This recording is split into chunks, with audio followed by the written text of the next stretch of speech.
Ya, pemirsa, mungkin Anda dan kami yang ada di studio tidak akan pernah habis berpikir bagaimana caranya untuk memberi efek jera agar tidak ada penyalahgunaan uang rakyat. Dalam politik ada istilah suara rakyat, suara Tuhan.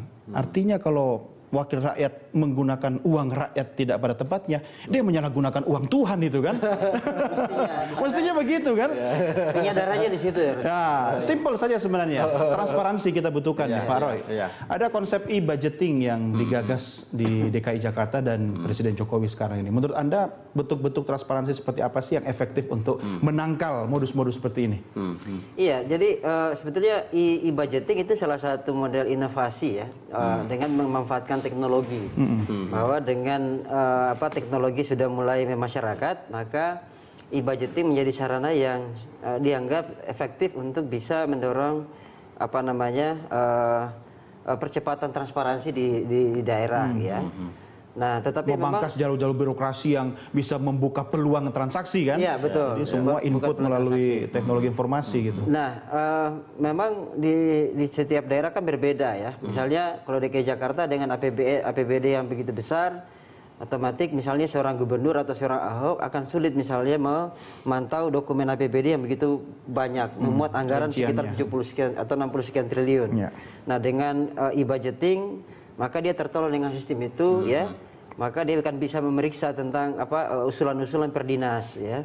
Lalu dia akan melihat misalnya, oh kenapa anggaran IPS itu sebesar ini, harusnya seperti ini, atau kemudian bahwa kok kenapa UPS hari ini kemarin kita tolak kok masuk lagi di APBD. Nah, itu kan memunculkan melahirkan kontrol baik di internal maupun secara eksternal oleh publik. Publik bisa membantu dengan mengakses informasi yang dimunculkan dalam e-budgeting. Nah, tapi memang model-model seperti itu juga harus diikuti, tidak hanya lewat teknologi informasi, tapi juga bagaimana bisa langsung ke masyarakat. Karena akses itu dibuka untuk masyarakat. Akses dibuka. Artinya masyarakat pun ketika datang ke birokrat untuk bertanya harusnya dikasih jalan dong. Harusnya.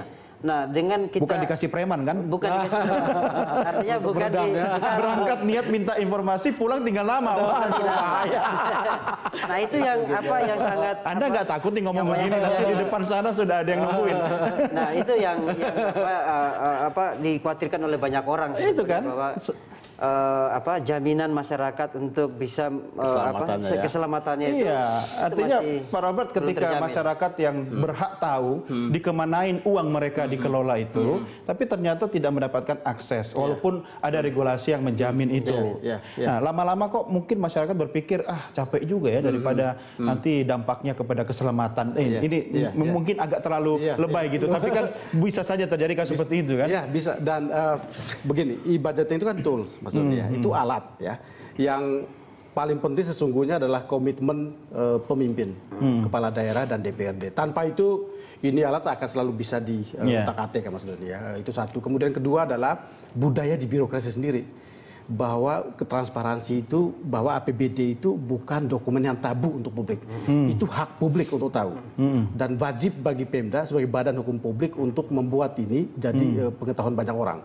Tidak perlu diminta pun dia harus dirilis ya. Memang itu sudah diwajibkan. Baik di Undang-Undang Keterbukaan Informasi maupun instruksi Menteri. Jadi APBD itu ada 12 item yang harus diumumkan kepada publik. Tapi tadi ya Pak Robert, Pak Doni udah cerita bahwa Kementerian Dalam Negeri sudah mengedukasi habis-habisan, segala cara sudah disampaikan kepada aparat birokrasi kita untuk jangan main-main yang namanya soal uang rakyat begini.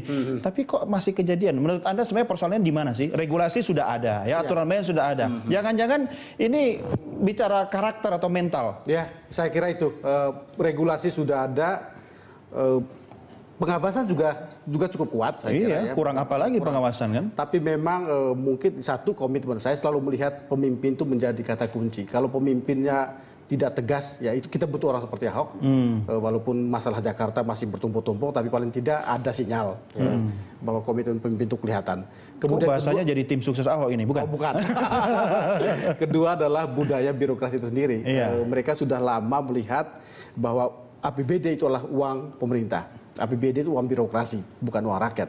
Jadi rakyat nggak perlu tahu. Gitu. Tahunya saja adalah ketika Yang penting tahu beres, ada pembangunan ya. infrastruktur begitu ya. Ya, dia nggak perlu bertanya soal transparansi dan sebagainya. Jadi selagi budaya ini belum diubah, maka akan selamanya melihat bahwa uang ini adalah uang yang bisa untuk diapain pun, termasuk dengan cara-cara seperti musim Banyuasin. Masalahnya merubah budaya itu kan bukan urusan 1-2 hari. Bukan urusan gampang, dan Bisa jalan bergenerasi panjang, gitu kan. Iya, makanya tadi sebenarnya ada 3 poinnya kalau saya menangkap tadi.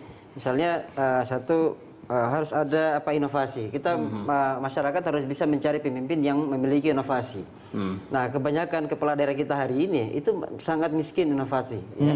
Sehingga hanya menunggu saja kebutuhan kebijakan di pusat, lalu kemudian mereka tinggal melaksanakan. Makanya kenapa misalnya hari ini itu muncul ada kontes-kontes ya, gimana membuat perencanaan yang lebih inovatif sehingga melahirkan gagasan-gagasan yang baru. Ya. Termasuk e-budgeting itu kan inovasi Iya, sebenarnya. inovasi. Iya. Nah, saya coba lempar ke Pak Doni dulu. Pak Doni, kalau misalnya e-budgeting ini kemudian dibakukan menjadi sebuah konsep atau metode di seluruh Indonesia, bisa nggak kira-kira untuk mengantisipasi terjadinya oknum-oknum yang nakal seperti di musim Banyuasin?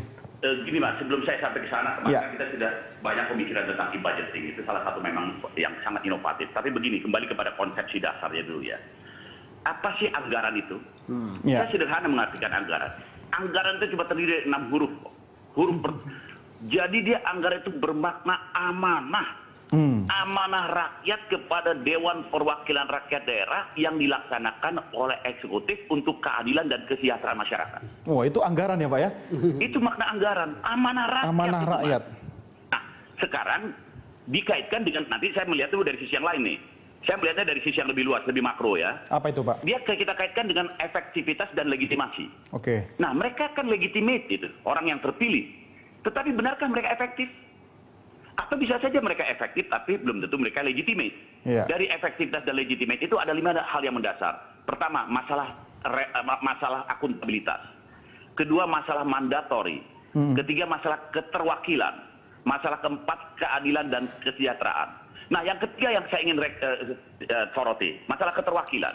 Nah, inilah yang kemudian masalah keterwakilan ini kan mereka representasi.